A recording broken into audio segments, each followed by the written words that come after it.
గత నెల కడప నగరంలో 9వ తేదీ జరిగిన అల్మాస్పేట సర్కిల్లో జరిగినటువంటి సంఘటనలపైన సిపిఐ వాస్తవ పరిస్థితులు చెప్పేందుకు ఈరోజు మీడియా సమావేశం నిర్వహిస్తున్నాం.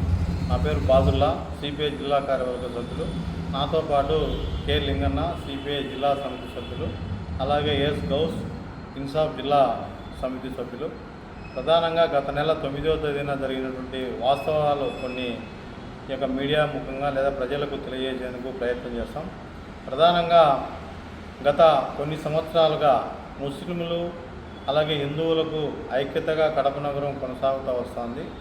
ఇలాంటి పరిస్థితుల్లో రాష్ట్రంలో కొత్తగా వచ్చినటువంటి కూటమి ప్రభుత్వం జిల్లాలో బీజేపీ సంబంధించినటువంటి కొంతమంది వ్యక్తులు ఎలాగైనా తమ పార్టీ ప్రాబల్యాన్ని పెంచుకునేదానికి ప్రయత్నం చేస్తూ వస్తున్నారు. అందులో భాగంగానే అల్మాస్పేట సర్కిల్ను ఎంపిక చేసుకున్నారనేటువంటిది సిపిఐ పార్టీగా అనుమానం ఉంది. ఎందుకంటే గత కొన్ని సంవత్సరాలుగా అల్మాస్పేట సర్కిల్కి సంబంధించి టిప్పు సుల్తాన్ సర్కిల్ పెట్టాలా, విగ్రహం పెట్టాలని చెప్పి కొంతమంది జిల్లా కలెక్టర్కు అలాగే నగరపాలక సంస్థ కమిషనర్కు గతంలో ఉన్నటువంటి దానిలకు అధికారుల దృష్టి కూడా తీసుకెళ్తూ వస్తున్నారు.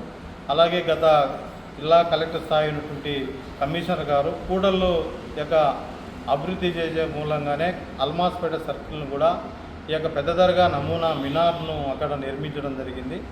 అలాగే ఈ మినార్ సందర్భంగా బీజేపీ ఈరోజు గత నెల 9వ తేదీన దాని పక్కనే హనుమాన్ విగ్రహాన్ని ఏర్పాటు చేసింది. దానిని ఆవిష్కరణ సందర్భంగా ఎలాగైనా కడప నగరంలో హిందూ ముస్లింల మధ్య అనైక్యత తీసుకొచ్చేదానికి ప్రయత్నం చేసింది. అందులో భాగంగానే 9వ తేదీ విగ్రహ ప్రతిష్ఠ ఏర్పాటు చేస్తున్నామని చెప్పి దానికంటే ముందు 3 రోజులు కడప నగరంలో ప్రధానమైన కూడల్లో ఫ్లెక్సీలు వేసినారు. అలాగే విగ్రహ ప్రతిష్ఠ కూడా హనుమాన్ జంక్షన్ సర్కిల్ ఏదో నిర్వహిస్తున్నామని చెప్పి ఫ్లెక్సీలు ఏర్పాటు చేసి మీరందరూ హిందువులందరూ కూడా అక్కడికి రావాలని చెప్పి రెచ్చగొట్టే ప్రయత్నం చేసినారు. అలాగే జరిగిందనేటువంటిది సిపిఐగా భావిస్తున్నాం.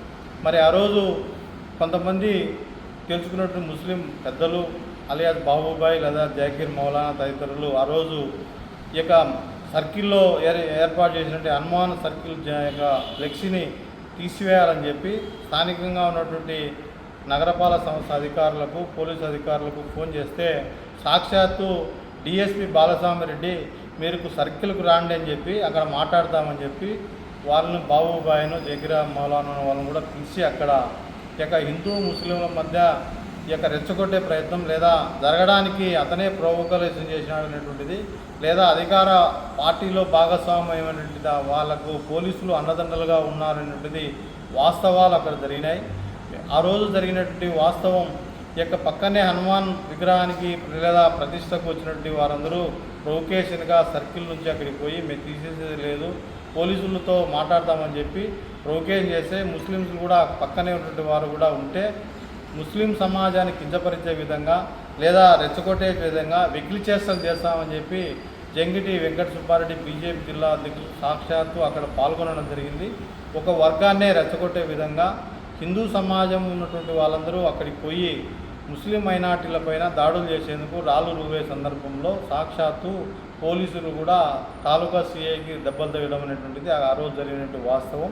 కాకపోతే వాస్తవాలను కప్పిపుచ్చేందుకు ఈరోజు బీజేపీ జిల్లా అధ్యక్షుడు జంగిటి వెంకట సుబ్బారెడ్డి కడపలో రోహింగ్యాలు ఉన్నారు, అలాగే కడపలో ఉగ్రవాద సమస్యలకు సంబంధించిన వారు ఉన్నారు, వాళ్ళ పట్టుకోవాలా అని చెప్పి వీళ్ళేదో దేశవ్యాప్తంగా కమ్యూనిస్టుల ప్రాబల్యం తగ్గిపోయింది, తరిమి కొడతామనేటువంటి దాంట్లో సిపిఐ పార్టీకి సంబంధించిన జిల్లా కార్యదర్శి గాలి చంద్ర పైన అబండాలు వేయడం మానుకోవాలని చెప్పి సిపిఐగా హెచ్చరిస్తున్నాం. ఎందుకంటే లౌకికవాదం లేదా ప్రజాస్వామ్యానికి లేదా ఎవరి మనోభావాలు దెబ్బతీసే విధంగా సిపిఐ వారి మనోభావాలను కాపాడాలని చెప్పి ప్రయత్నం చేస్తారే తప్ప ఒక వర్గానికి కొమ్ముగా ఇదనేటువంటిది బీజేపీ జిల్లా అధ్యక్షుడు తెలుసుకోవాలని చెప్పి ఈరోజు దేశవ్యాప్తంగా మీరందరూ కనుమరుగవుతారు, మిమ్మల్ని కూడా తరిమి కొడతామని చెప్పినటువంటి మాటలు వెనక్కి తీసుకోవాలని చెప్పి సిపిఐగా డిమాండ్ చేస్తున్నాం. ఎందుకంటే జంగిటి వెంకట సుబ్బారెడ్డి కడపలో హిందూ ముస్లింలు అనైక్యత తీసుకొచ్చి ఎలాగైనా లబ్ధి పొందాలా అనేటువంటి దాంట్లో ఆయన ప్రయత్నం చేస్తున్నాడు. దానికి కడప నగర ప్రజలందరూ కూడా మేల్కొని వాస్తవాలు వెలుగు తీసుకుంటారు. అలాగే ఈరోజు కడప నగరంలో రాత్రిపూట ముస్లిం మైనార్టీకి చెందినటువంటి వ్యక్తులు ఆ రోజు గత నెల 9వ తేదీ జరగటన పోలీసులు కేసులు పెట్టినారని చెప్తున్నారు. కానీ ఒక వర్గంపైనే, ప్రధానంగా ముస్లిం మైనార్టీకి చెందినటువంటి వారిపైనే ఎక్కువ కేసులు పెట్టారనేటువంటిది వాస్తవం. మరి ఆ రోజు సంఘటనలో ఉన్నటువంటి బీజేపీ జిల్లా అధ్యక్షుడి పైన కేసు ఉందా లేదా, అతన్ని అరెస్ట్ చేశారా లేదా అనేది ఇప్పటికి కూడా లక్షల ప్రశ్నగా ఈరోజు కడప నగర ప్రజలందరూ ఎదురు చూస్తున్నారు. ఇప్పటికి కూడా ఈరోజు రాత్రిపూట ఎవరైనా ముస్లిం మైనార్టీ యువకులు దొరికితే మీకు గంజాయి బ్యాచ్లో ఇప్పిస్తాం, గంజాయి మీ దగ్గర ఉన్నదని చెప్పి హెచ్చరించే పరిస్థితిలో ఈరోజు కడప నగరంలో పోలీసులు ఉన్నారు. వాస్తవాలు తెలుసుకొని ఇప్పటికైనా తెలుగుదేశం అలాగే కూటమిలో ఉన్న జనసేన వాళ్ళు నోరు ఇప్పాలని చెప్పి సిపిఐగా, భారత కమ్యూనిస్ట్ పార్టీ సిపిఐగా మరి వాళ్ళు తెలియజేస్తున్నాం.